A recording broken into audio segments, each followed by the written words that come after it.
وقل جاء الحق وزهق الباطل إن الباطل كان زهوقا وننزل من القرآن ما هو شفاء ورحمة للمؤمنين ولا يزيد الظالمين إلا خسارا. أعوذ بالله من الشيطان الرجيم. بسم الله الرحمن الرحيم. الحمد لله رب العالمين، والصلاة والسلام على رسول الله وعلى أهل بيته الطيبين الطاهرين. السلام عليكم ورحمة الله تعالى وبركاته. هرأي يعني مسيب أجل بنفوا. السلام عليكم ورحمة الله تعالى وبركاته. هرأي jonde jooɗi ɗen e muɗum ɗo hande nden hadafu mayre wonande jentinoɓe yewtere meɗen sakkitine nden hiɗon geli e waɗno ɗo yewtere ruttuɗen konnguɗi karamokojo wonɗo noddande nde fedde wahhabiya jooɗiɗo Sénégal. o holluɗen mo piiji ɗi tawata himo majja ka defte ahlus sunnati wal jama'a, yaltinɗen ɗum ka defte sappiɗen honto ittuɗen, waɗanɗen mo lande, waɗanɗen mo kadi ilzam. haray kanko on wahhabiyajo o arti wonno no wowiri noon, o waɗi yewtereji leereji, dalilji ɗi adduɗen ɗin ko sappinɗen kon ɗum ɗon fuu o fewtali, o dartaki. alhamdulillahi rabbil alamin. lande ɗe landiɗen moɗen o dogiɗe en aro e feñingol ɗum inchallah e nder yewtereji meɗen ɗin inchallah. ilzam waɗanɗen mo on ɗon kadi o fewtali mo. haray ko honɗum woni hadaf nde jonde nde jooɗiɗen e muɗum ɗo, e ko attorten taho ko feññingol huunde nde tawata himo majja kanko o wahhabiyajo ɗo, tippude e yewtere makko nde o yewti nden e deftere ɓurde himmude nden ka ahlus sunnati wal jama'a, ko woni askintinde ɗon hoore makko. deftere ɓurde himmude nden si qur'ana on feƴƴi, o wowli konngol ko holli himo majja ko woni e defte ahlus sunnati wal jama'a. hollen ɗum jama'o si feƴƴi ɗon, hollen kadi piiji ɗi tawata himo majja kadi fewndo o ƴetti defte shi'atu ahlil bayt alayhimussalam o inni himo yewtirde ɗe. musidɓe julɓe, si tawi o majjama ka woni ka defte ahlus sunnati wal jama'a, wona ko woni ka defte shi'atu ahlil bayt alayhimussalam o ronkete majjede. hollen ɗum feññinen yimɓe ɓen fof yi'a, en taway ɗum hino aminanimo ko ba, surtout noon wonaɗo noddirede gando. e si feƴƴi ɗon e nder yewtereji makko ɗi o yewtiɗen ɗum fof en yaltina inchallah e nder yewtere meɗen nden, o yewtini karamokojo ahlul bayt alayhimussalam yewtere nde tawata wona non nde woniri, bal o wowli e Ali ibn Abi Talib alayhi salatu wassalam o hunde nde tabitata nde tabita. yaltinen ɗum kadi hollen jama on angal nunɗal makko ngal e faandagol makko janfagol wonɓe mo jantade ɓen. si feƴƴi ɗon hollen piyodire ɗe o yani e muɗum ɗen e nder yewtere makko nen ɓay o ukkike e defte ɗe o anda fii muɗum. e si feƴƴi ɗon artiroyen lande ɗe o dogunoɗen inchallah, hollen jama on tabitugol majje wallintinanen moɗe, o jaaboɗe ma ɗe wonta e dande makko inchallah. e nder yewtere makko nden haray o holli himo landi en landal, aren jaaboɗen ngal landal, wattanen mo ɗon kadi landal jonniten mo inchallah. haray ɗen tori allahu yo allah hawrindin e sawaba bi haqqi muhammadin wa alihi tahirin. يا أيها الذين آمنوا إن فاسق بنبأ فتبينوا أن تصيبوا قوما بجهالة فتصبحوا على ما فعلتم نادمين.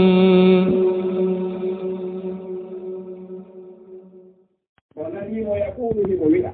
كان لاتن علي عليه السلام كما تكرر ومانة العلمية وندن كنو بيوندي رجانو enen kamen ko radiyallahu anhu jonna den sahabaɓe. musidɓe julɓe haray enen ɗo fuu en nani diɗo yewtere wahhabiyajo o jangi riwaya o wi'i aliyun alayhi salam o wi'i wondema haray ko amana ilmiya o woni hollude sina ɗum kamɓe ka maɓɓe en aray landoɗen mo inchallah sen gayni feññinde ko majja kon en landotomo ko hombo so inni ka maɓɓe ko honnugo faandi inchallah kamɓe ko ɓe jonna ko radiyallahu anhum o yetaki en kadi ko hombo jonni ɓe ɗum kadi inchallah en kippa yewtere karamokojo makko ƴeetoɗen mo ko hombo jonni ɓe ɗum ɓay ko wi tum ɓe jonna no gasa haɗi o inna ko kaari jonni ko fiwata e lando mo ɓay mo andi so landike mo ko yo o dogu o jabatako. Naam, o wi'i wondema ka maɓɓe kamɓe ko radiyallahu anhum ɓe jonna sahaba ɓen fof. Joni noon yiltitoɗen e nder nde deftere ɓurde sellude ka defte ahlu sunnati wal jamaa ɗum ko honde sahihul bukhari. Sahihul bukhari nde ko deftere nde tawata ka ahlu sunna si qur'ana on feƴƴi ko kayre ɓuri sellude. Ndaren si tawi o ko o wowli kon ko non woniri e si tawi himo majja ko woni e nder ɗe defte kon himo sonka himo wi'a himo noddande ahlu sunna. Naam, jogitiiɗo sahih bukhari haray himo wawi ndarde ka kitabul maghazi dambugal 61 capanɗe 62 o wi'i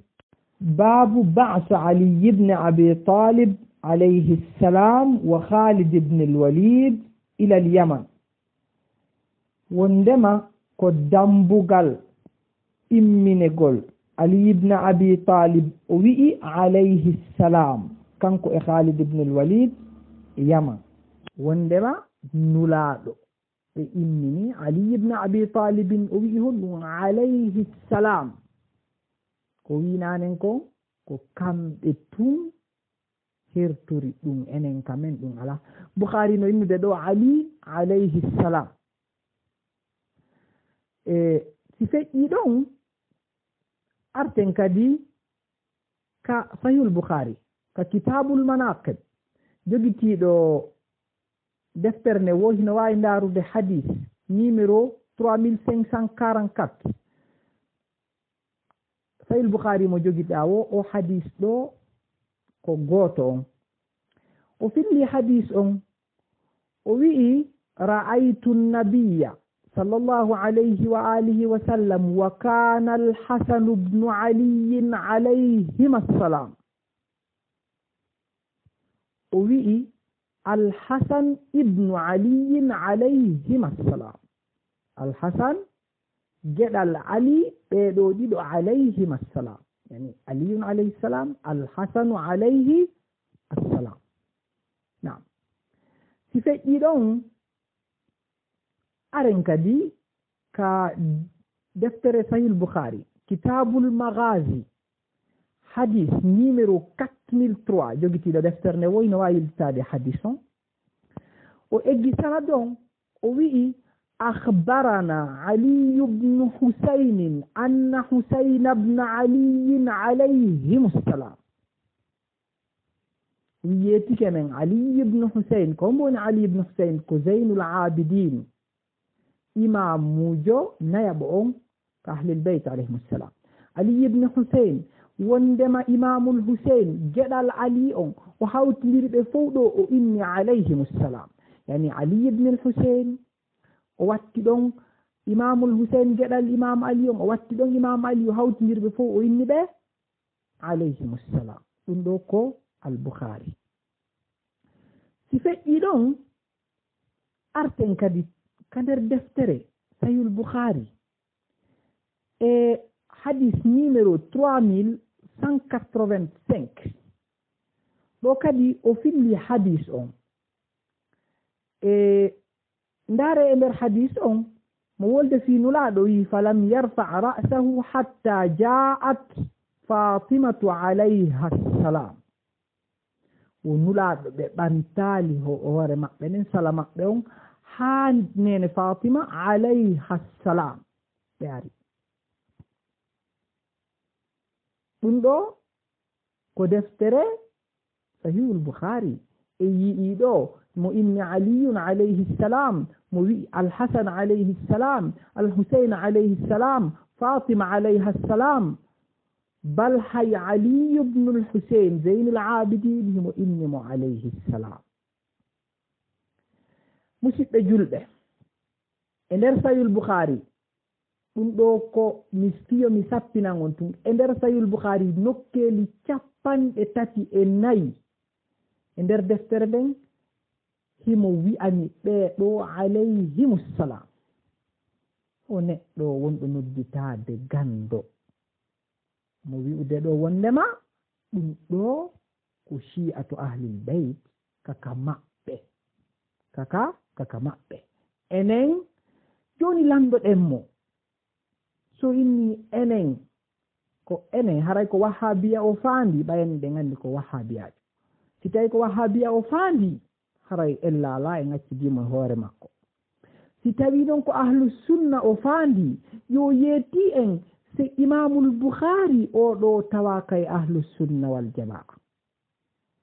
amma innugol makko wondema enen ko jonnaɗen ko innugol radiyallahu anhum sahabaɓe ɓen fof ɗum kadi Ibnu Taymiya al-Harrani ino yewti ɗum ko laaɓi poy ka sharhul aqida al-wasitiyya. imo wi'i ton innugol sahabaɓe radiyallahu anhum o wi'i ɗum hari ala fewndo nulaaɗo. o wi'i ɗum ala fewndo Sayyidina Bakr, ɗum ala fewndo Sayyidina Umar, ɗum ala fewndo Sayyidina Usman, ɗum ala e fewndo almami ɓen ka tabi'in. ko ɓaawo ɓen ɗon ɗum ɗon naada fiyo wonan ahlu sunna shi'aran fiyo ɓe luutondir e yimɓe rafida e nawasib e khawarij. ko ɗum ɗo tabiti ɗum ko karamo kojo ahlu sunnati wal jamaa Ibnu Taymiya al-Harrani mo tawata Muhammad ibn Abdul Wahhab ko e makko o itti finde nde o feññini nden inchallah. haray ɗum ɗo musidɓe julɓe ko hollugol ko o neɗɗo o majja kon e ka raɓɓiɗi kon mi jonna on misal fewno mi wonno lagine karamokojo ahlu sunna wal jamaa mi wolata inde makko ɗo karamokojo andaɗo hay o wahabiyajo mo woni fewtinde ɗo yewtere himo mawnini fi makko mi nanimo yewta fi makko ñande goo. si tawi on karamokojo nanilan ɗo haray himo seedi mo andi ko min wolde kon ko no woniri o noddanno ka makko o wi'imo faalalan laaɓande reedu. minni bisimilla miɗo yiɗi laaɓanede reedu. e nder komin yewtata kon mi inni aliyun alayhi salam o inni la subhanallah o ɗum wi'etake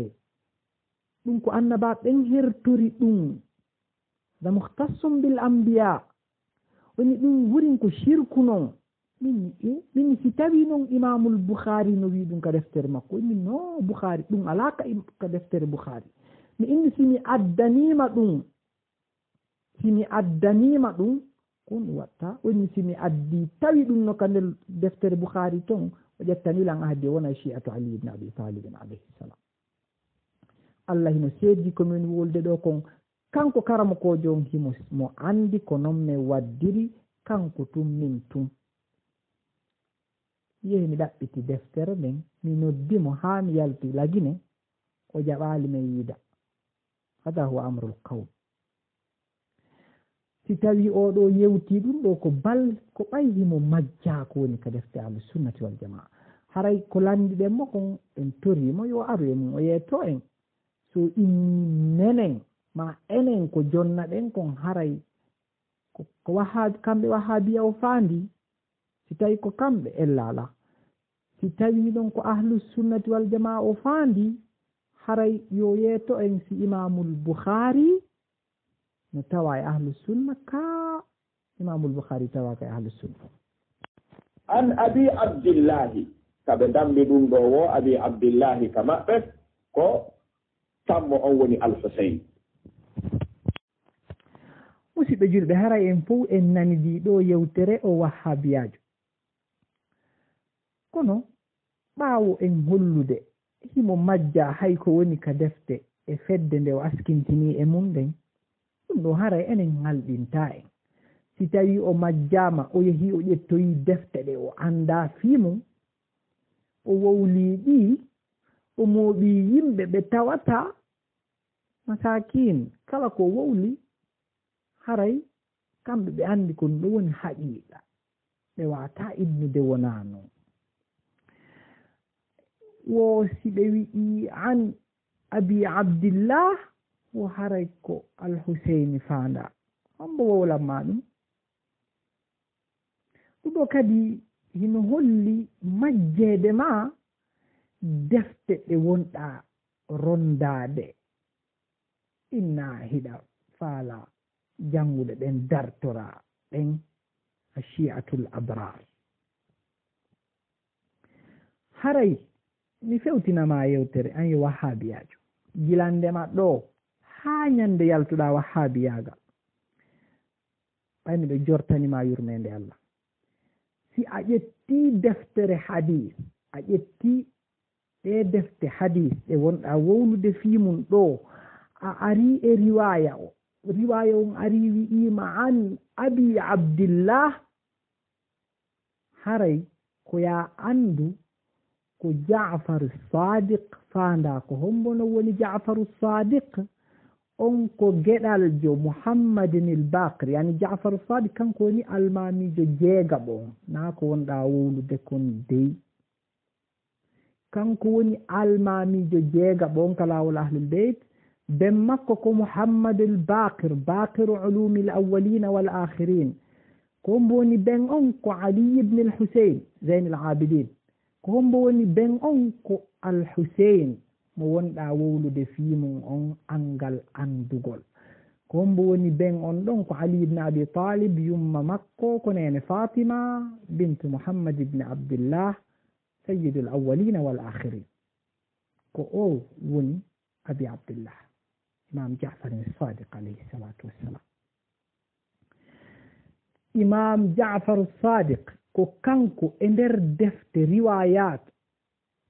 si a yi'i an abi abdillah tawoli tan ɗum goɗɗo ɗum wonay sabu wirtugol moko ba e siɗa faala yiwde ɗum yiltito e nder nde deftere miqyasu ruwat janga ton a yi'ay ka defte fillotoɓe hadis sa yii tun innama an abi abdillah yaw ndara hadis ji imam al-Husayn ɗin fop ka defte na a wiiɗa jogii defte shiyat ahlil beyt si tawi ko imamul Husayn ayay inde imamul Husayn nden innetaake tun an abi abdillah inna ko al-Husayn la ɗum ɗon kadi ko majjede ma waɗi siɗa wowlude ɗum ɗon si tawi ɗa rondi dolle defte hiɗa rondi e dolle maktabaji tawi a anda ɗum ɗo hiɗa ukki tun hiɗa jumpa haray mi anda konko rondiɗa ɗon ko honɗum nafuma ndeɗo deftere sammere woni al istisfar ndeɗon ko o karamo kojo to innata as-saduqu at-tusi woni cheikhu ta'ifa rafidi jonno gasara nandi ko min wolde ɗo musidɓe julɓe haray en fof en jentodiɗo yewtere makko kanko wahabiyajo o wi'i wondema nde deftere ɗo ko wi'eteɗo assaduku on attuusi ko kanko wi'ete cheikhu taifa o yilti o wi'i rafidajo on hino andi ko wonɗe wowlude ɗo kon o wey rafidajo hay goto anda ko wonɗa wowlude kon ko wonɗa wowlude ɗo kon ɗum ɗo ko angal andugol ma waɗi siɗa wowlude ɗum ɗo ɓay hiɗa ukki e hunde nde a alana e muɗum gandal bal allahu haɗima ɗum si tawi ko gonga ko a julɗo e o mo wi'uɗa ɗo ko kanko wi'ete assaduku hiɗa jillidira piiji jento mi yeetoma ha ɓay ko min andi a wowli ɗum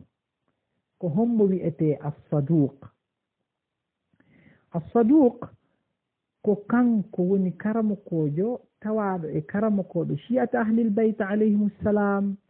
jibinaɗo hitande 305 fergunulaɗo yani hitande 305 fergunulaɗo inde makko jento ko Muhammad ibn Ali ibn al-Husayn ibn Musa ibn Babawai al-Qummi oɗo deftere nde o windinen as-Saduq ko deftere wi'etende man la yahduruhu al-faqih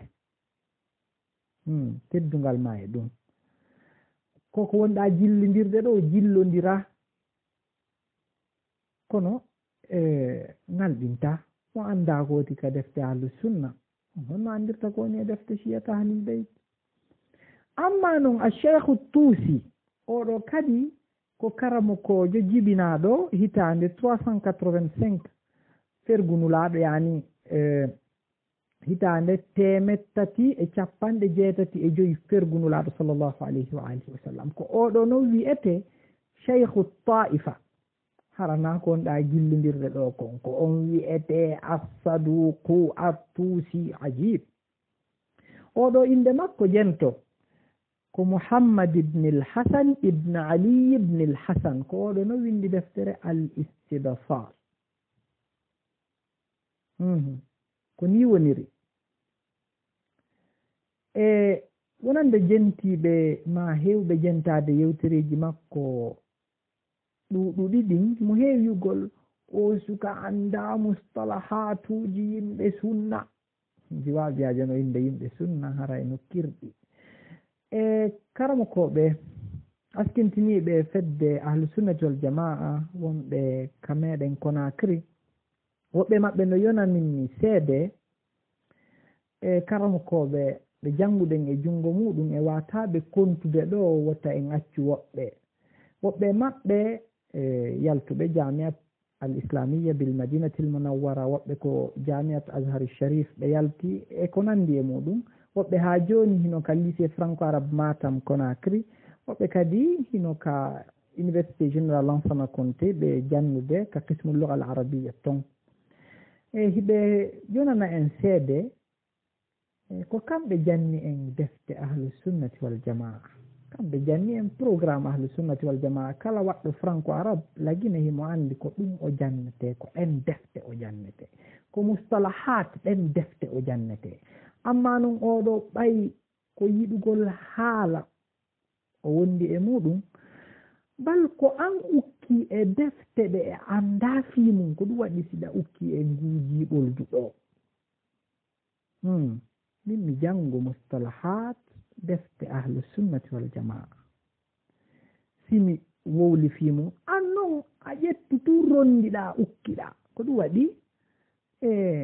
siɗa yande e ɗi alhaaliji ɗo خصوصيات ما بين الروايات ونحملها على التقية لأنها موافقة لمذاهب العامة ما نفد موت يجد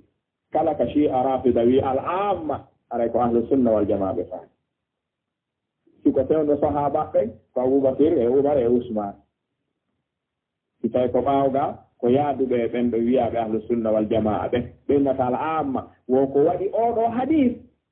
harmingol muta ino yaadi e madhabul amma o jagingol mutaa on ino heerori seeɗaaɓe jooni noon on o wiiri ɗum ɗaa tuqiyata rentagol bone ɓeeɗaa on naa wi himo gonɗini kono ko gonɗini kon ko dagagol waɗugol e moodi ɓe tuuni ni ali wulaareedu haa ton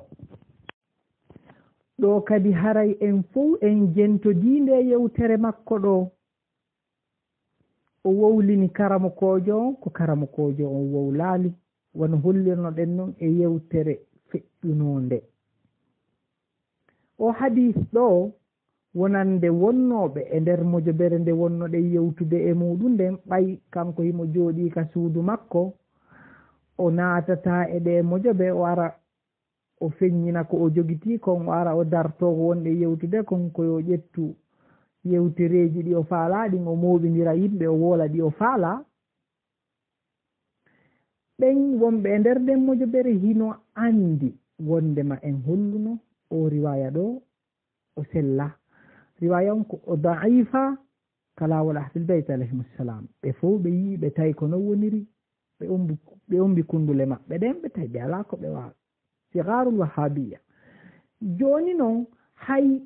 yeeso makko nde deftere nde o udditi ɗo al-allama tuusi kamɓe tigi ɓe holli wondema hadihi riwaya shazza ani riwaya on o sellata kalawol ahlul beyt alayhimussalam jooni noon kanko ko honɗum o janngi ko honɗum o wowli cheikhu ɓen ɓe maaki honɗum fal wajhu fi hadihi riwaya an nahmilaha ala taqiya o wi'i kamɓe ɓe maaki o riwaya ɗo ko feeñi kon koyen ƴettitirmo e dambugal taqiya eɗon ngeli saa'iji arno e fewno banu umayya laami ma banul abbas tawi si a wowlay fi ahlul beyt si tawi a winday fi ahlul beyt ko manadora ton piiji si wona ɗum wonki maakin e jawle maɗen daɗata ko ɗum waɗi almamijon o inni ko ɗum ɗo woni ko feeñi kon e o riwaya ɗo ko nde ƴettirtenmo wondema ko o taqiya o tabintinira bal ko o sellata Ali ibn Abi Talib hiya shazza joni noon fi tabintingol koko wolden ɗo e jogitiɓe al istibsar yoɓe jirnu page ji ɗiɗi ɓe ara e hadis numéro 517 ɗo kadi himo kanko cheikhu jon himo yewtude fi riwayaji ɗiɗi o wi'i fal wajhu hadaini alkhabaraini wama jara majrahuma an nahmilahuma ɗo kadi ari an nahmilahuma yani hiɗon andi waɗuɓe wonɓe jangude wonɓe wadde étude académique hiɓe andi si tawi wadde recherche si tawi ɗa wowlude fi hoorema ko ya utilise u e pronom personnel première personne du pluriel nous inna menen e kono woniri kadi ka arabu si tawiɗa windude makala wonɓe wadde étude académique hiɓe andi koya gollir e damiru nahnu na menen wowla hara ko fi hoore ma wonɗa wolude no inna enen ɗo kadi cheikhujo on o wi'i ɗi habaruji ɗo ɗiɗi e ko rewi e majji kon ko hani kon an nahmilahuma ko nde ƴettitirten ɗiɗi kono ko nde ƴettitirten ɗiɗi noon joni noon oɗo hino wi'ude wondema ko cheikhu jon inni an nahmilaha o wi'i cheikhu jon inni ko Ali ibn Abi Talibin woliri taqiya subhanallah ala la'natullahi ala alkabirin haray musidɓe julɓe si feƴƴi ɗo en hewtu feññinen piyodire ɗe o yani e muɗum ɗen en faala andintinde julɓe ɓen wondema ndemojo bere nde wonno ɗe yewtude e muɗum e wonɓe ton ɓen fof ko seede en adduno riwayaji selluɗi ka defte ahlul beyt alayhimussalam holluɗen ko honɗum woni eddafingal dewgal, ko honɗum woni chartiji maggal, egguɗen ɗum e riwayaji selluɗi ɗi allamal majlisi ɓe yaltini ka deftere maɓɓe mir'atul uqul. haray wonɓe ɓen ka mojobere ton fof hino andi ɗum yewtereji men ɗin kadi hiɗi wooda e wonande faalaɓe wo. haray en wawata naddude ɗiɗo ɗi fof fiwata juutu ɓay enen si yewtere men juuti haray ko ɓayɗen haɓɓiti e mereji yaltuɗi ɗin fof en hollayɗi, kono sago meɗen en tampinta jentotoɓe. joni aren jentoɗen inchallah piyodire ɗe o yani e muɗum ɗen e jokkitoɗen yewtere inchallah. min kaariɗo atazawwajuki miɗo jombudema muta'atan desal dakminni tagol ala kitabillahi e dow deftere allahu nden wa sunnati nabiyihi e sunna annabajo makko on nikahan ko desal non dey gayra sifahin wona jatagol de wonɗen charti on ala e dow allah tarifini aronataala ndey simi maayi e nder dumunde men wala arifi kimi ronatama si a maayi e nder dumunde men nde kada wa kada joni noon yawman balɗe tel bi kada wa kada dirhaman mbuuɗi tel kada wa kada wa ala anna alayki li idda si tawi kadi en gayni a waɗay edda. haray en fof en jentodiɗo riwaya mo o eggi o riwaya ɗo kadi ko riwaya sellinaɗo ka defte ahlul beyt alayhimussalam, ko ɗum ɗo woni dewgal ngal allahu e nulaɗo on dagini ngal. ɗon geli ka haala meɗen e wi'ay dewgal ko sunna e farilla, yani miɗo jombudema e hoore deftere allah nden e sunna nulaɗo on. si feƴƴiɗon kadi si dewgal ngal heliri hewtugol dumunne happaɗo on en aroye e muɗum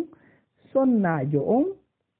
ko o duwaɗo eddinade no o yewtiri noon ko ɗum ɗo woni dewgal ngal allah e nulaɗo dagini ngal. ɗum ɗo hino lurri ko ɓe woni sonkude ɓe hoccoɓe cikko. joni noon ɓay en holluno ɗum ka mojobere ittuɗen e riwaya ittaɗo ka mir'atul uqul ko imamu sadiq eggaɗo imamu sadiq imamu abi abdullah ko ɓe maaki wondema edda sonnajo jombaɗo ngal dewgal ko fiilawur ɗiɗi si tawi ko fiilotoɗo.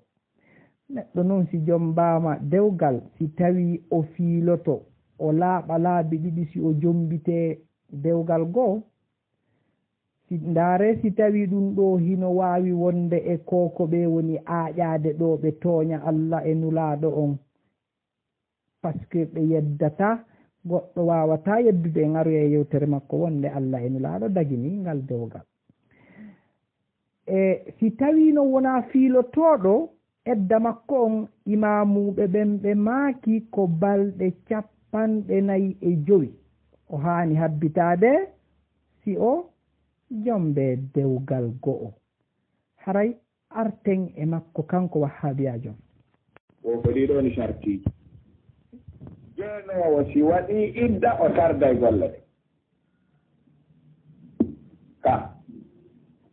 ene ɓe yeeyoɓe hoore mum jemmaje ɗe goɗɗo no wawi sutinde ɓen edda ko jenoɓen gollodirta jemma ko. pellet hiɗen tawti wahhabiyajo on ko o yewti ɗo kon wondema si jeenowo waɗi edda o tarday si tawi ko jeenowo. amma noon enen dewgal ngal wowluɗen fiimum ngal ko kanko tigiri o jangi yimɓe ɓen fof nani ngal ɗum hino mari edda. joni noon o landike ɗo landal wondema o landi ɗo fii rewɓe. joni haray ɗay kanko himo ɓuri humpitade fii ɓe. haray en torikemo yo landano enɓe ko yimɓe jeeloɓe gollidirta e muɗum ɓay o yettikego sa yombo ɓe gollata andimo andi ɓe moƴƴagoy. e nder yewtere makko nden kadi o yewti en ko honto ɓe golloyta, ko honto e honto yahete, ko honto e honto faamodirte. joni en landike o yo yawo landano en ɓe rewɓe ɓay himo andi ɓe mo andi ko sa'i hombo ɓe gollata wooli en fo en nani haray ɗum ɗon ɗen halfini mo yo landano en ɓe ko jelo ɓe gollidata e muɗum o yeeto jama o enen ɗum ɗon en anda ko annduɗen kon ko fii ngal dewgal ngal Allah e nulaaɗo dagini ngal ɗon almamiɓe ahlul bayt alayhimussalam ɓe yeeti en on tigi waɗay edda o adde damal kanko Abi Jafar at-Tusi o inni wo e damal ndaarengal moƴƴa wo la yanda an yatamatta'a illa bil mu'mina al arifa al afifa duna al mukhalifa al fajira wo sellata waɗugol debbo muta'a sina hara ko gonɗinɗo ko annduɗo ñaawoje muta'a on ko nefiniiɗo yiɗa worɓe janamɓe hara wona lundiiɗo sharia na bandiijo yeeyowo hoore mu'u ɗo kadi en nani ko kanko wahabiyajo on o holli kon ko ɗum ɗo dey tabiti e almamiɓe ahlul beyt alayhimussalam ko o sonnajo ɗo dey jombete ko gomɗinɗo hara wona bandijo wona yeeyowo hoore mum ko o ɗo ko ɓeeɗo jombete ko ɗum ɗo tabiti amma noon amɓe ɓe wonɗa wolde ɗum fii mum inchallah a laɓɓinanoyay jama on inchallah sa yewtidi e maɓɓe a aray holla ko honɗum ɓe holluma no woodi ko feññinanoyten jama on yeeso inchallah la yambagi an yatamatta'a illa bil mu'mina riwaya o wi'i sa dakminnitor bil mu'mina fatudillaha famal jawab أبو جعفر الطوسي فهذا الخبر مقطوع الإسناد مرسل wonɗon ko taƴi ɗo o yettake abi abdillahi tigiri abi abdillahi won tati paɗum musidɓe julɓe en jentike ɗo piyodiral ngal o woni yanude e muɗum ngal o eggi riwaya ko almamijo on maaki riwaya selluɗo e almamijo on ko ɓe maaki hanaka jombede ngal dewgal ngal Allah e nulaaɗo dagini si wona gomɗinɗo sonnajo gomɗinɗo hara wona waɗowo ko boni o yilti kadi o yanoyi e riwaya goo kono kanko tigiri o jaabike ɗon alhamdulillah ko wi'a almamijo o wi'i wondema o ta'a jombu gomɗinɗo sako hoynamo kanko tigiri o yi'iɗo wondema wi'ama riwaya on ko mursala yani o tabitata e almamijo alayhi salam inne noon alayhi salam ɓay si ɗum ɗo wolama ko ɗum cippinta jahannama e maɓɓe par ce que ɓe anda hay en feññinino ɗum dow ga yiltitagol e muɗum en hatojina e muɗum ko honɗum noon fawi mo o piyodirgol ƴetta riwaya ɗo addoya yanoya e goɗɗo goo hara no lundi o ɗa ko ɓay karama ko e makko ɓen hino wallinanimo qaida o gollirali on karama ko e makko ɓen hino wi'i ha min adabil hiwar wal munadara aw min adabil bahar in kunta naqilan fa bisihha ay kanko min anihimo wola on qaida kono o wi'i kanko in kunta naqilan fa anta mutalabum bisihha si a eggiyarayɗa hana landede ko egguɗa kon ɓay siko riwaya tabintinahi ko egguɗa kon hino selli si tawi wa in kunta mudda'iyan fa bil bayan ko qaida mo karamo koɓe maɗa wallinanma ko ɗum hanɗa gollira ɗum ko hujja e hoore ma ko ɗum hukkuma e o e koko wonɗa yanude ɗo e muɗum wowla goɗɗum wowla ko fenni ɗum hara ko kañum tigi woni wowlude wo wonata taswiji muta be bikri wo waɗata ziwajul muta hara ko jiwo waɗatake o yi ɓeeɗa no wiide mo duuɓi sappo no waɗe oɗo riwaya no wiide omo duuɓi sappo waɗatake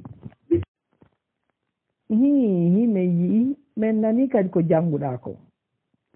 joni haray ko an haani men hollude wondema ka haala arabu ɓay wona arabujo mi wona mi arabujo ko honto jannguɗa wondema bicre ko jiwnkun duuɓi sappo si innama bicre jombetake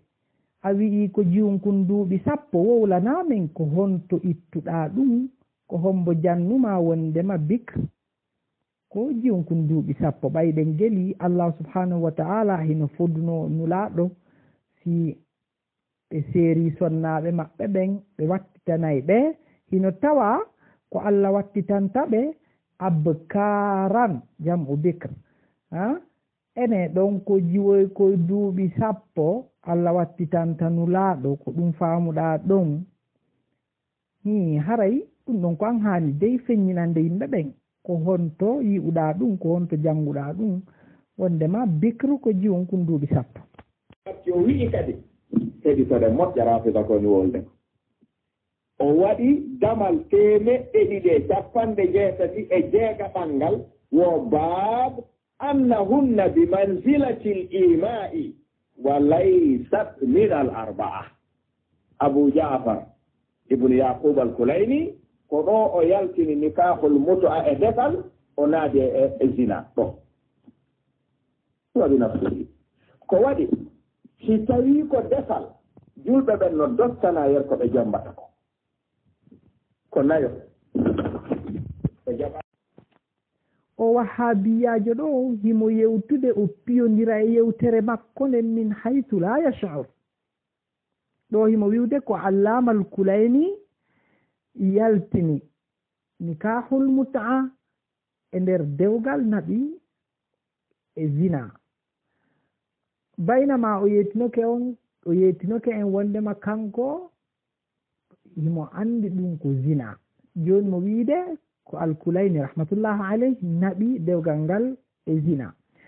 joni an hiɗa landa ko fewndo jaɓuɗa ɓay a wata yeddude ɗum nulaaɗo Allah e nulaaɗo dagini konko an wonɗa wi'ude ɗo zina inna allaha la ya'muru bil fahsha e shartiji mum fewndo dagino doguɗa ɗum mi holluma ko karamokoɓe ahlu sunnati wal jamaa yaltini shartiji mum mi ara e mum inchallah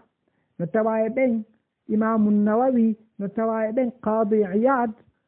e mi holluma ko honɗum ɓe yewti fi ngal dewgal fewndogal dagino e finde maɓɓe a anda shartiji ngal fewndo hay ko fiɓiɗa hingal dagi hiɗa arde sonka ɗo e yimɓe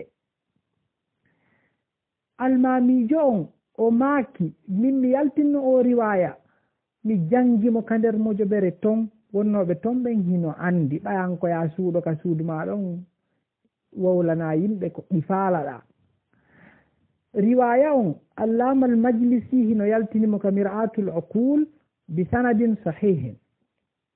almamijo on ɓe maaki wondema ñawore ɓeɗo ko ñawore horɓe yani si julɗo hay simo jogii sonnaɓe nayo si tawi mo jogii horɓe o wattay ɗon ɗum o waɗanaka on limite o wattay ɗon horɓe yani ko ñawore ko horɓe jogiti kon ko ɗum ɓeɗo ɓe jogiti wona noon ɓe horɓe yani ɗum ɗo ko tawa ɗum e noneji dewgal ngal ko ɓeɗo nulaɗo maaki mi acciri mofte ɗen qur'ana e ahlul bayt itrati ahlul bayt ko ɗum ɓeɗo woni sakalayn qur'an e ɓeɗo joni noon natten o ka defte ahlus sunna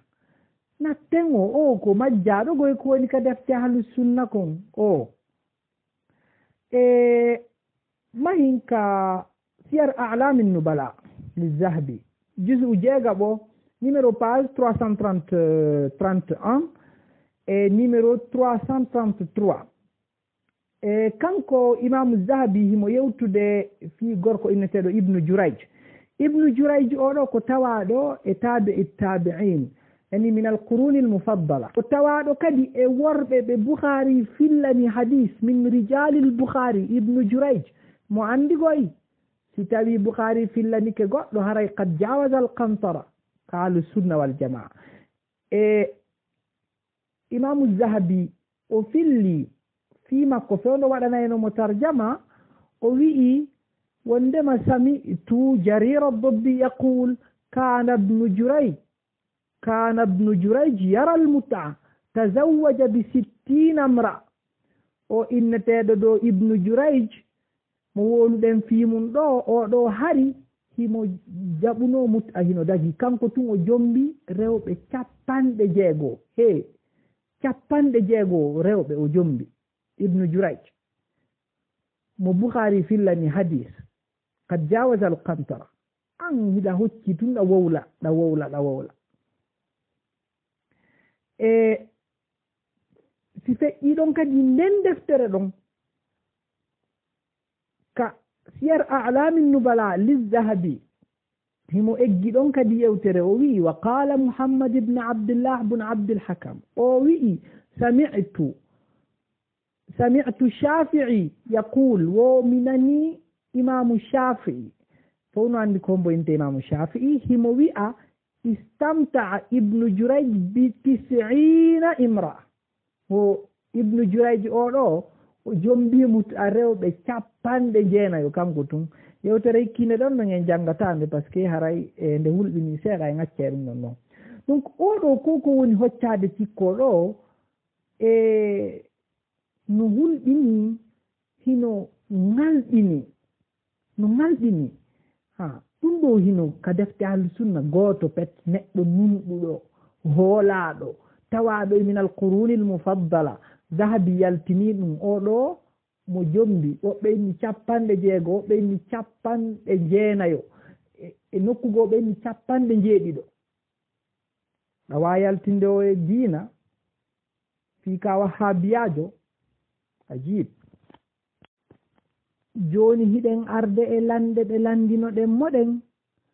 e ko ari o naati e muɗum kon hiɓɓidira yewtereji ɗin wattitanen mo ɗon inchallah e sakkitoroɗen no yewtirnoɗen no argol jaabo landal ngal o fewtinno en ngal inchallah haldata fotta jondidirgol hakkude maɓɓe embere ɗuɗum no ɓe fotti o wondude e peŋe no ɗuuɗi o e fanɗi o e tawde kadi cergal ala e dewgal ngal ɗi nodda on woniɓe serti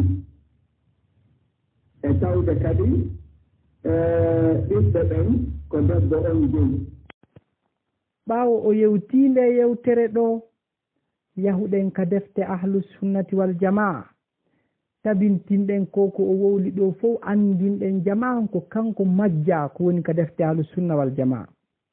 adduɗen ka char sahih muslim lin nawawi yewtere qadi iyad ko o inni jommidirɓe ngal dewgal mut'a ɓe ronidirta cergal ala silajal ngal hewti lanni adduɗen kadi ka sahih muslim ka sharhu ton ka imamu nawawi addi hadis o dallinori on hadis o inni waliyu ala seedeɓe ala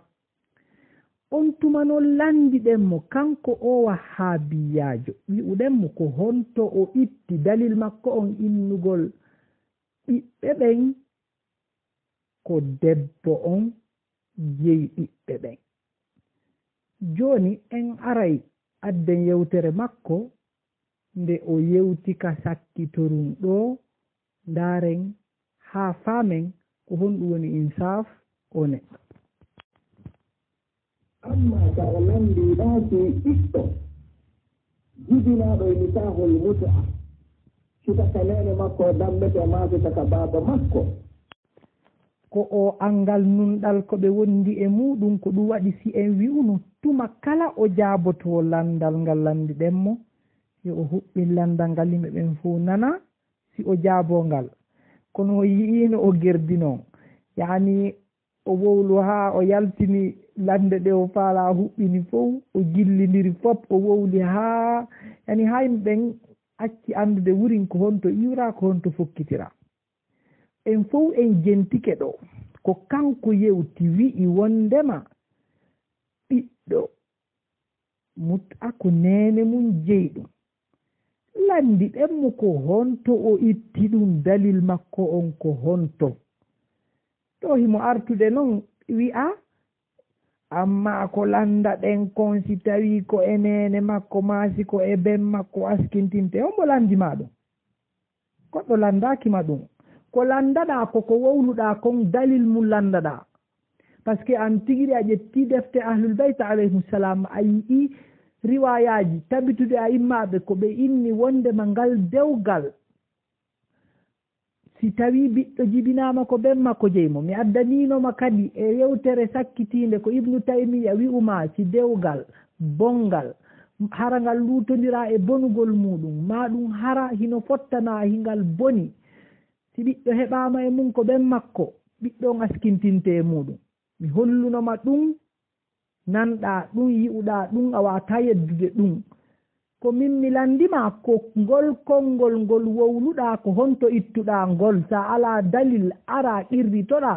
wondema a wowli ko alana gandal yani ka teddingol ma mi innama a wowli hunde nde ala mi tawata wona goonga ko ɗum ɗon sa ala dalil ko ɗum ɗon waɗata ko ɗum daɓɓiraɗa ma ya arɗo fijira yimɓe ɓen goto landakima ɗo ko hombo askidinde la ko an wowli wi'uɗa ko nene makko jeymo awa ɓay a wowli ɗum honto ittuɗa ɗum ala dalil an tigi a yii joni noon ara inna hi o mi wowlu komi anda na gonga jaka ko ɓen makko jeymo jaɓuɓe ngal dewgal hino dagiɓen ko ɗum ɓe fottani bal hay karamukoɓe maɓen ani ono ñande nun ɗo wo yaltiyewa haabiya yaga tudilla gonɗi dallinorama woni imam ibnu kathir gonɗi dallinorama bi umumi hadihi l aya ko huuɓiti kon oɗo aya huuɓintinni ala nikahil muta'a e dow dagagol dewgal dakminnitagol imam ibnu kathir on yi rafidijon ko haa ɗo ɗetti haaɗi ɗo en nani en fof o feƴƴaɗi ɗo o wi ko ɗum woni mahallu shahidon kanko rafidijo imam ibnu kathirin adduɓe aya on ɓe maaki wala shakka yeeso ɗon sikke wo ala annahu wondema ngal dewgal siwajul muta'a kana laatino mashru'an harino shar'ina ibtida'i l islami ka fuɗɗode islam summa ɓaawo ɗum nusikha nuskha ba'da dhalika ɓaawo shar'inede faqad zahaba gonɗi yehi alshafi'iyu wa ta'ifa e fedde min al ulama ila annahu wondema nikahu almuta'a ubiha daginano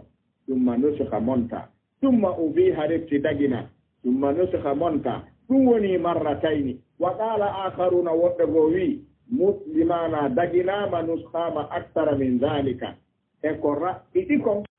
musidɓe julɓe hino landal ngal landiɗenmo ngal ko ngal ɗo o jaaboto ma ngal wonta e hoore daande makko ko kanko tigi jangi ɗo wondema ibnu kathirin wi'i ngal dewgal hari ngal shar'ina ka fuɗɗorde islam en aray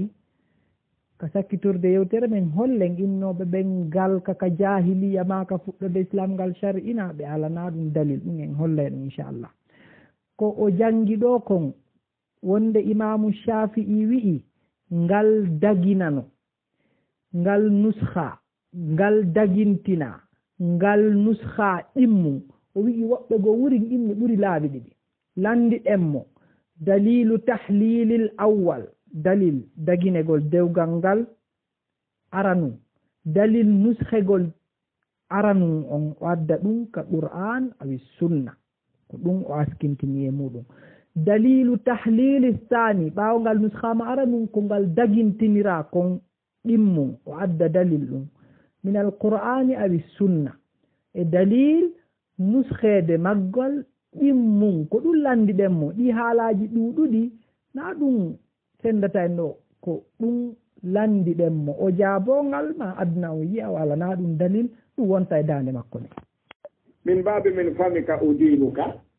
ɓay ko ton o addi feññina nemmo ko woni ton kon naa ko faala ɗo si tawi hino ka musnadul imami ahmad an jabir wondema kunna natamatta ala ahdi rasulillah hal huna mahallu nisa wa mahallu khilaf ellu ra'um ɗum no wooduno kana mubahan sahaba ɓe waɗi ɗum o yewti nde yewtere ɗo o wi'i en lurra wonde ngal dewgal hingal dagino o wi'i kadi sahabaɓe ɓen waɗi ɗum tabiti waɗama innuɗenmo noon ɓay ɗi haalaji jani ɗi o wowluno en addi yewtere ji karamukoɓe ahlusunnati wal jama'a en holli ton ko ɓe janti chartiji ngal dewgal ko wata dirnude innuɗenmo ɓay a jaɓi sahabaɓe waɗi a jaɓile sahabaɓe watta zina joni addan men chartiji ɓay menen min hollima ka defte Ahlusunna shartiji ngal adongal harminede ko honno nulaɗo humirayno ngal ko honno sahabaɓe waɗirayno ngal o ari o wi yimɓe sunna landetake ɗum yimɓe sunna ene Imamu Nawawi tawaka yimɓe sunna sa inni ɓe tawaka e Wahhabiya miɗo jaɓane Qadi Iyad tawaka e yimɓe sunna naɓe janti mi addanoyte joni kadi riwaya ka Bukhari ko nulaɗo yewti honno ngal waɗirte adda dalil ɗum ma ɗum aduna on fof anda a ala on dalil a ala on jaababuye ɗum wonta ka dande ma ɗo ni ɗum haga kufrun sarihum billah joni haray is umari waɗi kufru jooɗinoɓe ɗon ɓen fof sali haɓude umar ala hada al kufru war ridda kamɓe kadi ɓe yalti islam ɓe foppu maɓɓe haray noon ko ne jaɓata ko woɓɓe yalti woɓɓe heddike toon Ali hari no wuuri Alhasan hari no wuuri Fatima hari no wuuri jokken si tawi en ari ha fewno Umar hari Ali kan tabiti ino heddi Fatima koye khilafa Abubakar Siddiq feƴƴi kono Ali hari no wooda ñande Umar wi mi harmini mi haɗi ɗum ɗo hari Ali no ɗon Alhasan no wooda on say kadi ene jooni si tawi ɓeeɗo ɓe anndi nelaaɗon no dagini huunde goɗɗo darike harminiinde ko immaaɓe wi'a Ali suusaali Umar dartagol fii o harminii ko jooni men dagini si ɗum yaltinii Umar islam welaaɗo on deƴƴi yaltora islam ma ɗum o ɓeyna Ali e sahaba ɓen fof ko deƴƴani Umar wi miɗo haɗude ɗum kala mo mi yiitino waɗa ɗum mi lettaymo ko haray hiɓe anndi ɗum no daginoo fewno nelaaɗo kono nelaaɗo on harminno si feƴƴini haray no woodi haa jooni ɓe ɗum yottaaki ɗum hiɓe jokki asli mo ɓe wonno on jooni noon ɓayi hewtii fuɗɗike yaajude jooni komi fawata ko kala yi'aaɗo no waɗita ɗum mi lettaymo ɓay Ali no annduno ɗum no woodunoo harmineede nden heddiɓɓen fof no anndi nelaaɗo harminii haray no woodi heddiiɓe ɓe anndaali ɓe ñinni Umar fii ko nelaaɗo harminnoo koye yo mulu ma ɗum ɓe inna Umar harminii ko nelaaɗo dagini Ali welaama ɗum ma huliireedu ko ɓe ɗetti o ɓe ɗetta si ɓe wii o huli Umar yalti islam o jokkorii kanko Ali koko jentoduɗen ɗo enen fof wondema si tabitii goɗɗo harminii ko Allah e nulaaɗo dagini kanko tigiri o wiya rewnti woni keefeero o watti ɗon si tawi Ali ibn Abi Talib dartaaki hollaali ko lundi ɗum haray Ali kadi jokkay ɓay ella ɓe on fof ko Ali ibn Abi Talibin alayhi salatu wassalam jooni enen adduɓe riwayaji selluɗi ka defte ahlus sunna wonde Ali ibn Abi Talibin alayhi salatu wassalam mawqif makko on hino lundino ɗum adduɗen ɗum tabintinɗe yewtereji karmakoɓe ahlus sunna e riwayaji kadi selluɗi landiɗen mo noon joni noon ɓay Ali yalti haa joni himo tabintini konko o wowluno ɗon harmin ɗon o yalti e diina ngal landal o dogi ngal wiwɗen mo kadi e ko honto Allah e nulaaɗo harmini muta'atul hajj ɓay tabiti Umar ibn al-Khattab harminno ɗum haɗno ɗum joni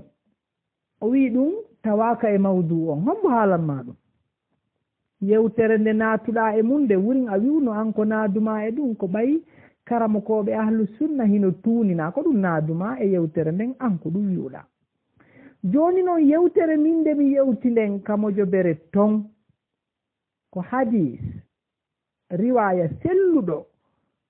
e Umar ibn al-Khattab Abu Ya'la no fillorimo bi sanadin sahih mi adduno wasiqa on nder ton mi jangimo o wi wondema ko muta'atani kanata ala ahdi rasulillahi ana anha an-nasa anhuma wa u'aqibu alayhima ihdahuma mut'atul hajji mut'aji ɗiɗi wonnoɗi fewno nulaaɗo min noon mi haɗi yimɓe ɓen e majji kala waɗuɗomo waɗuɗo waɗuɗo ɗi mi letta yon tigiri ko atti kon ko mi haɗi kon ko hajju tamattu ɗawiide ɗum na e mawdu on laa a doga e woni ngal landal ɗo imamu razi o wi'i si tabiti ɗum ɗo woniri ni o harmini hada kufrun sarih an kadi a fillike ɗum mi wi'i addan julɓe ɓen riwaya selluɗo e nulaaɗo ma aya ko holli nulaaɗo harminno hajju tamattu ko ɗum landaɗa siɗa mari ɗum adda si a mara ɗum yimɓe ɓen fof yi'a ngal landal ɗo kadi wonta e hoore ma ko ettiɗa wo lande ɗen a dogataɗe ɗe tabitay ɗo jaaboɗaɗe ma addan fof yi'a a wawalɗe jaabade hara musidɓe julɓe e kara ɗinɗinde ɓaawo en tabintinde wonde mangal dewgal ko Allah subhanahu wa ta'ala dagini ngal aya tippi wowli fi maggal sahaba ɓen ɓe golliri ɗum ɓaawnulaaɗo newnaniiɗo ɓe golliri ɗum ɓaawnulaaɗo feƴƴi ɓe golliri ɗum ɓaawo en tabintinde e hadisaaji selluɗi kadi wondema ko Umar ibn al-Khattab harmini ɗum kanko tigi o ɓirritike ko kanko harmini ɗum Ibn Abbasin o yiɗi wondema en addi riwaya on ɗo kadi mo ka nder groupe ɗo wondema si tawino Umar harminano muta ngal dewgal contrat jinata hay goto jinatama ko ɗum waɗi ngaldinta en sa yii ɗo goɗɗo no acciti baal ino nangide ɗo e ɓeygu goɗɗo ino inniti ko neɗɗo sunna no nangide e sonnaɓe yimɓe ma ɓiɓɓe yimɓe ma ɗum hino wirtore ɗo no wirte sabu yandugol maɓɓe e sonnaɓe ko par ce que ɓe tertike ko Allah e nulaaɗo yaniri kon ko ɗum waɗi Ibn Abbas wi si Umar haɗano jinatano hay e gooto si tawino ɗum ɗon harmano hay gooto jinatano si Umar harminano gooto jinatano ɗum haray adduɗen ɗi yewtereji ɗo fi hollugol ɓe yimɓe wasanejiɓe ɗo par ce que kamɓe ɓe jaɓi wondema Abou Hanifa ko neɗɗo mo diina ƴettete e juutmo mum ko jogiiɓe madahibuji ɗin nayi noon fof kamɓe yotti e nulaaɗo mo suɓiɗa e mum woɗawa e golle ɗum haray ko ɗum falano ɗen e yettinde jama on wa akhiru dawana an alhamdulillah rabbil alamin assalamu aleykum wa rahmatullahi wa barakatuh en nani ɗo kadi yewtere makko nden o yi o hadis mo addi ɗo ko hooti konngol Ali ibn Abi Talibin wondema sinno wonano anna Umar naha anil muta ma zana illa taqiyun ngol konngol e julɓe ɓen fof faamu ngol sellaka defte yimɓe sunna kaɓe eggingol ɓe addi wo e damal ziwajul muta ko li bayani fasadihi sa ɗaɓɓitaygol yi'angol kaka malla yahduruhu lfaqih libni babawayhi lkummi ko on addingol ɗum ɗo kadi ka yewtere meɗen en holluno musidɓe julɓe en fof en jentodi ko kanko o jenti kon adduɗen hadis selluɗo e Ibnu Abbas ko Ibnu Abbas wi'i si tawino wona Umar haɗude mutta jinatano hay e goto jannguɗen o riwaya o terti on o ari o wi'i en inni Ali ibn Abi Talib wi'i si Umaru haɗano jinata si wona malkisaɗo o wi on riwaya kaka defte shi'atu ahlil beyt o yi'ete wi'uɗen ɓaawo o ɗayniɓe jannganakuɓe makko o wowlini en ko en wowlaali kad dallasa wa labbasa alayhim wa kadaba alayna innuɗen ɓay o wolini en ko o wolaali o jamfike jama on yo o aru o ɓirrito ɗum ɗo yeeso jama on fof o waɗi ɗum ɗo o toro yimɓe ɓen fof yaafuye si tawi noon ɗum ɗo e wanno sarti ko simo mari miskala darra min al insaf hara himo mari nunɗal ko fanɗi wo ko fanɗi hara ko goonga ko o woni noddande kon ko e faande e Allah e nulaaɗo ko goonga o woni ɗaɓɓutude ko goonga o woni noddude yimɓe ɓen e mum ɓay o waɗi ɗum ɗo e hoore tewaare yo o aru o irrito o toro yimɓe ɓen fo yafuye ɓe landinomo ɗum en wattanaymo ɗon kadi o waɗa ɗum ma o ronka wadde ɗum wonta ka dande makko ɗo inchallah. musidɓe julɓe ka raɓɓinɗinde haray en janngay ɗo hadisaji ɗiɗi ittaɗi ka sahihul boukhari ko yowiti e ngal dewgal. on tuma watten ɗo yewtere ibnu hasmin ka deftere makko almuhalla yewtere nde o yewti raɓɓinɗino ɗen aren e ko o landi en kon jaaboɗen wattanen mo ɗon landal inchallah. haray ɗi hadisaji ɗiɗi ɗi wiwɗen en janngay ko hadis 5117 et 5118. hadis on o egga e sahabaɓe ɗiɗo no jeeya e maɓɓe jabir bun abdullah al ansari. ɓe wi'i kunna fi jayshin hari meɗen e konu yani armée fa atana rasulullah nulaɗo ɓe ari men fa qala ɓe maaki innahu qad udina lakum an tastamti'u fastamti'u ko woni fi daginanama on ko dakmitoɗo yani waɗon ngal dewgal muta waɗe ɗum waɗe muta. nulaɗo tawi sahaba maɓɓe ɓen e konu yani ko fameten ɗo hiɓe yehi waɗugol jihad. ɗum ɗo kadi hino fenni yewtereji wonɓe yewtude ɓen inna ko dewgal jahiliya ma ɗum koka fuɗɗorde islam hari ngal shar'ina la. so ndaari riwaya wonɗo on ka sahih muslim sahabajo abdullah ibnu mas'ud kanko kadi ko o filli o inni kunna nahzu hari menen en laaɗo meɗen yehi jihad min ala ton sonnaɓe min inni yo min waru gorgu amen ngun nulaaɗo maaki wata on waɗu ɗum nde ɓe haɗi men ɓe yamiri men yo min jombir sonnaaɓe ɓen coñcol haa e lajal yani yo min jombir sonnaaɓe ɓen haa e lajal ngal dewgal mutta yani nulaaɗo ko e jihaade daginani ɓe ɓay sahabaɓe ɓe wawali muññaade ɓe faalaka yanude e ko harmi ɓe ñi ɓe waru gorgu ngun nulaaɗo daginani ɓe ngal dewgal. ɓen anndile jihad naa ko awwalil islam shar'ina kono noon ɓay e faandunde woɓɓe ko suuɗugol moftenulaaɗo ɓen ɗi haqiqaji ko ɗum waɗi si ɓe ukko e o jiiɗu jaaɓa ɗo. hadis ɗimmo on ko hadis 5119 e hadis on itta e sahabajo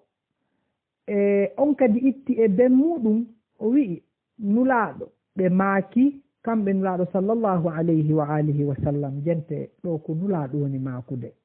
o wahabiyajo kadi o jento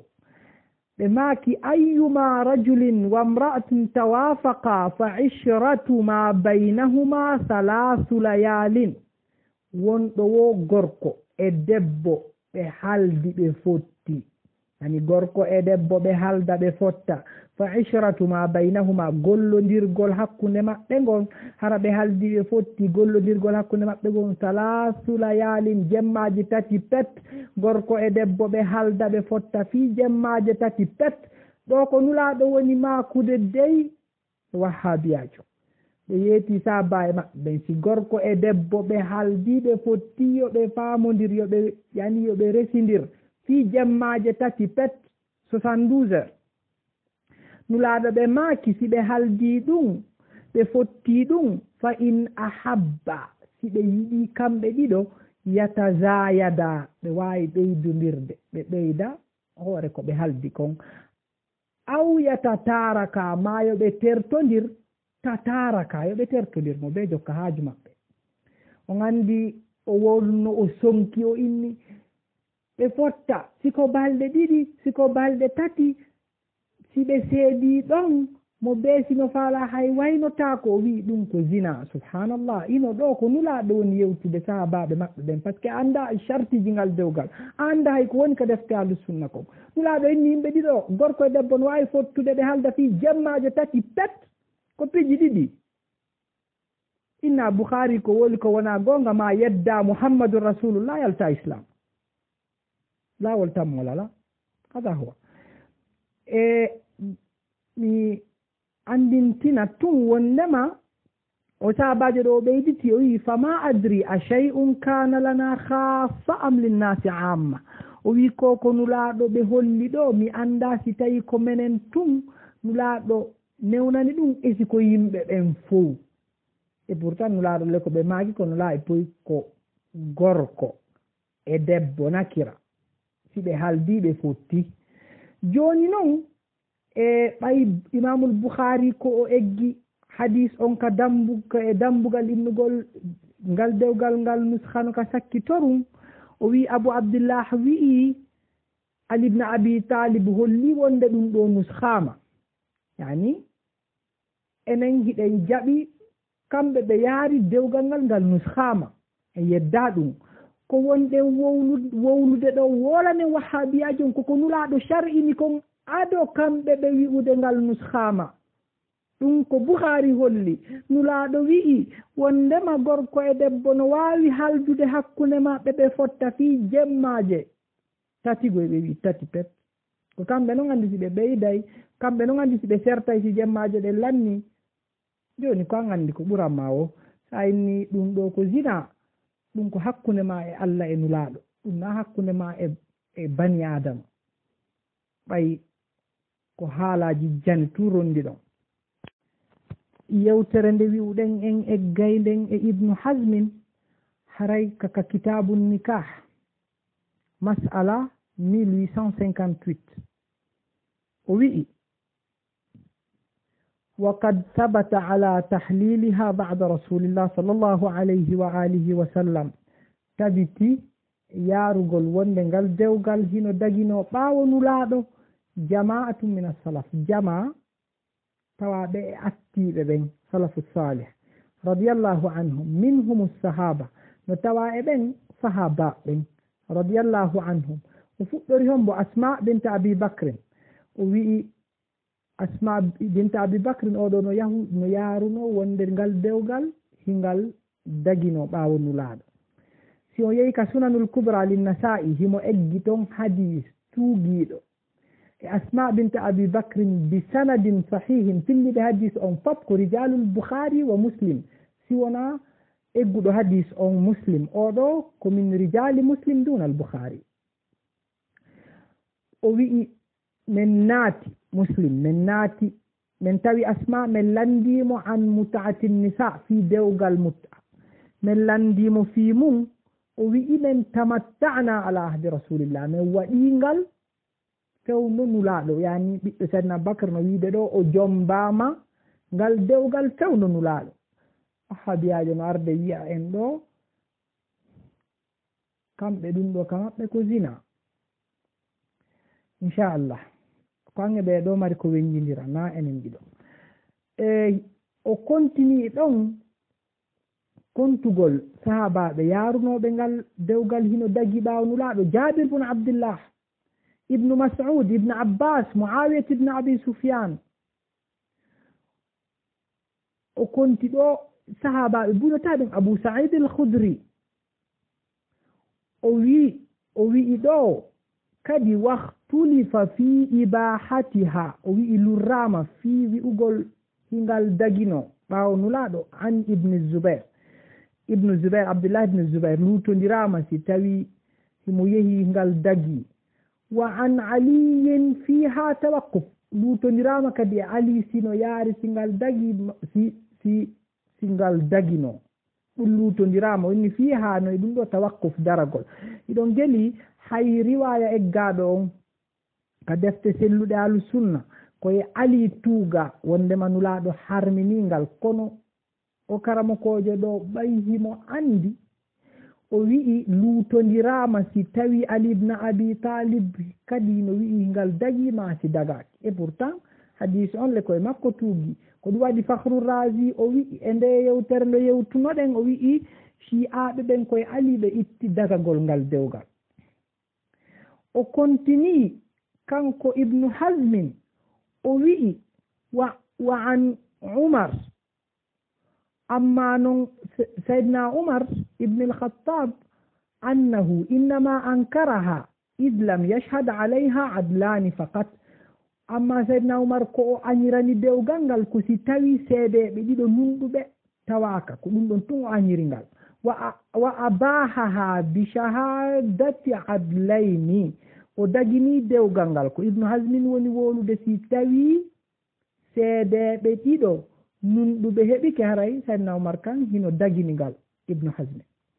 o konti ɗo kadi wa min attabi'in no tawa e taabiyankoɓe yaaruɓe ngal dewgal no daggi ɓaawo nulaaɗo landetake siko ɓaawo nulaaɗo sinnama tabi'in par ce que ko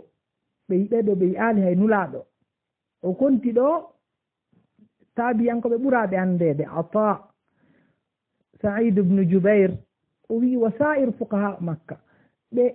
fuqaha makka en fap ɓeɗo fof hino yaaruno wondema e ngal dewgal ɗo hari hingal dagi ɓaawo nulaaɗo o wi'i noon wa sahha dagike selli o wi'i selli harmingol ngal dewgal ɗo ɗum ɗo selli e hombo an ibne oumar e abdoullahi ibne oumar geɗal saydna oumar oɗo woni selli wonde oɗo hari no yaaruno hingal harmi wa an ibne abi amra al ansari oɗo kadi selli e makko wonde himo yaaruno hingal harmi o wi'i wahtulifa fiha luutondirama noon fii wi'ugol sino selli e muɗum ɓen hino yaari hingal harmi ma si harma luutondirama ko homɓe no luutondira fii mum ko an aliyin fii ali ibne abi talib hino luutondira est ce que mo yaaruno hingal harmi ɗum ɗo noon kaka ahlu sunna karama koɓe ahlu sunna woni wolde no luutondira est ce que mo yarno hingal harmi sika ka lawol albayt ɗum ɗon sikke o ala ali ibne abi talib ko o yarɗo ko allah e nulaɗo dagini kon hino dagi ila yawm alqiyama o wi'i wa oumar luutondirama kadi e seydna oumar e ibnu abbasin en hollino oɗo ha o maayi mo wiide dewgal mutta hino dagi wi'uɗen innoɓe o ruttitino ado mayde ɓe ala dalil selluɗo hay al albani himo sellini ɗum ka deftere makko o inni innoɓe ɓen ibnu abbas ruttino ɓen ɗon ko riwayat daifa ɗi sella e makko o yilti kadi o wi'i wa mimman qala bi tahrimiha no tawa e wi'uɓe ngal dewgal hino harmi ka sakkitorum min al mutaakhirin abou hanifa malik e shafi'i ɓeɗo fof ka sakkitiɓe hino wi'i ngal dewgal ɗo hingal harmi joni en yi'i ɗo sahabaɓe nulaɗo e taabi'iyankoɓe ittuɗen ɗum e konngol karama ko jo ahlu sunna wi'uɓe ɓaawo nulaaɗo ngal dewgal ɗo hari hingal dagino ngal dewgal ngal goɗɗo woni uditude hunnduko mum kon wi'a kamɓe ka maɓɓe ɗum ko zina ene o waaway wi'ude ɓe sahabaɓe nulaaɗo ɗo fof ko zina wonno wadde la hawla wala quwwata illa billahi l aliyyil azim haray no hollirno ɗen noon ka fuɗɗorde yewtere meɗen himo landino en landal jentoɗoɗen landal ngal jaaboɗen landal ngal wattanen mo ɗon gongal ngal landal ɗon tawtaɗeya lande feƴƴuɗe enen kadi toroɗen mo yo accu dogugol lande ɗen yo o jaaborɗe gandal o jaaboraɗe bindi si tawi o wawata o anda yo inno o anda si kadi o waɗali yimɓe ɓen anda o waɗali ɗum ɗon kadi wonta ka dande makko no hollirnoɗen noon wonɓe noddande muta a ɓen e yii konnguɗi koɓe dambi kon e almamiɓe ɓen ɗo ka almamiɓe tun ɓe dambi ɗo yewtere e muɗum landal men ngal hal tamatta al أئمة الإثنى عشرية هل تمتع واحد منهم بزوجة ومن هم أبناؤهم من المتعة كهم توني بيت أهل البيت الماني بيت هرب بيت ما بدون كهتي بك متعة فيه بنوني هتقول بيت وإما بودي متعة هبيتم بيت بكابه si ɓe waɗi muta a on ko homɓe wonnooɓe rewɓe ma ko hombo e maɓɓe waɗi ɗum ɓiɓɓe maɓɓe ɓen ka muta a ko hombo e nder ɓen ɓiɓɓe ma si tawii ɓe waɗaali muta a on ɓe alaa ɓiɗɗo e mutaa o tawti haray ko damba e maɓɓe konko fof ko landal gootal wi'a kono ko lande ɗiɗi woni e muɗum. Landal aranal ngal ko wondema tawsi ɓe almamiɓe ɗo ɓe waɗi dewgal muta. Si ɓe waɗi ko homɓe woni ɓiɓɓe maɓɓe e ngal dewgal. Si tawi ɓe waɗali tawsi ko damba e maɓɓe ɗo ko goonga. Haray jaabagol ngal landal e wi'ay wondema e nder ko ɗaɓɓituɗen kon enen en hawrali wondema ɓe waɗi ngal dewgal mut'a. Amma noon ɓay ɓe waɗali tawsiɗi konguɗi ɗo ko goonga e maɓɓe hino selli e maɓɓe en wi'a hihi ɓay ko kamɓe almamiɓe ɓen ɓe holli kon ko wondema ngal dewgal ko dagingal ɓe wi'ali ko waɗɗingal sakko wona ko ma tawa ɓe waɗay ngal si tawi konguɗi ɗin sella e maɓɓe ko ɓe wi'i tum hingal dagi. Kanko tigigoy o yi'i riwaya eggaɗo e imam Abu Ja'far o inni Abu Ja'far o anda ko mboni Abu Ja'far wolanen mo. Abu Ja'far ko o mo wonnoɗa wi'ude si hadis wi'ama Abi Abdillah haray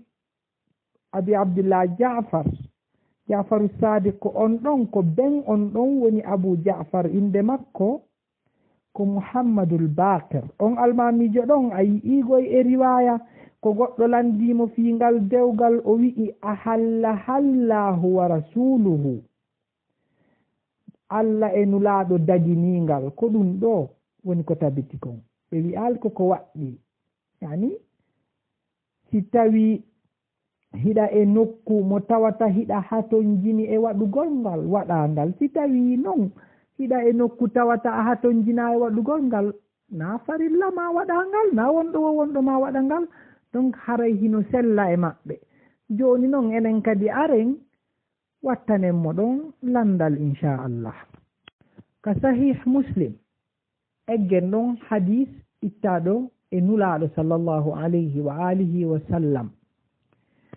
Sahabajo filliɗo hadis on ko Abdullah ibn Mas'ud